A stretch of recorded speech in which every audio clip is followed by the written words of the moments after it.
Bat হাতে career জুড়ে যিনি বাঘা বাঘা বোলারদের চোখে চোখ রেখে লড়েছেন, আজ সেই অস্ট্রেলিয়ান কিংবদন্তি ডেমিয়েন মার্টিন লড়ছেন হাসপাতালের বিছানায় শুয়ে। প্রতিপক্ষ এখন পেস কিংবা সুইং নয়, প্রতিপক্ষ এক ভয়ঙ্কর রোগ, মেনিনজাইটিস।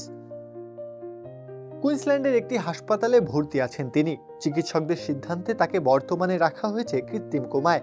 নিবিড় পর্যবেক্ষণে চলছে চিকিৎসা। প্রতিটা মুহূর্ত যে এখন মহামূল্যবান।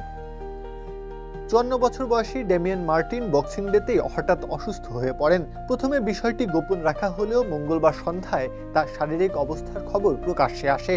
খবর ছড়িয়ে পড়তেই ক্রিকেট দুনিয়ায় নেমে আসে উদ্বেগের ছায়া। মাঠের গ্যালারির মতোই যেন থমকে যায় সময়।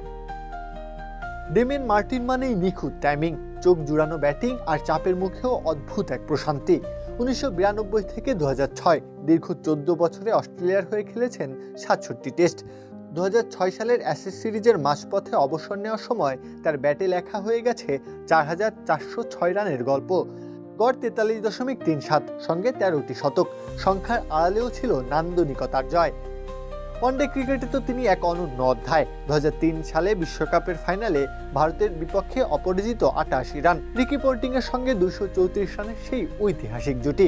সেদিন মার্টিন শুধু রান করেননি, ব্যাট হাতে যেন তুলিতে ছবি এঁকেছিলেন।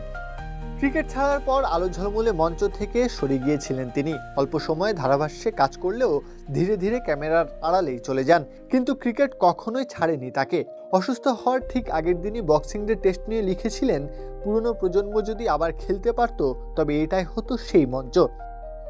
সেই বক্সিং ডের গর্জন বদলে গেছে প্রার্থনায়, স্টেডিয়ামের উল্লাস বদলে গেছে নিঃশব্দ এক অপেক্ষায়। এককালে যিনি ব্যাট হাতে সাহিত্য রচনা করেছেন, দুইবারের বিশ্বকাপ জয়ী সেই কিংবদন্তির জন্য আজ প্রার্থনায় পুরো ক্রিকেট বিশ্ব। এই ইনিংসটা যেন তিনি জিতেই ফেরেন, এটাই এখন সবার কামনা। প্রত্যাহ কাব্য, খেলা ৭১।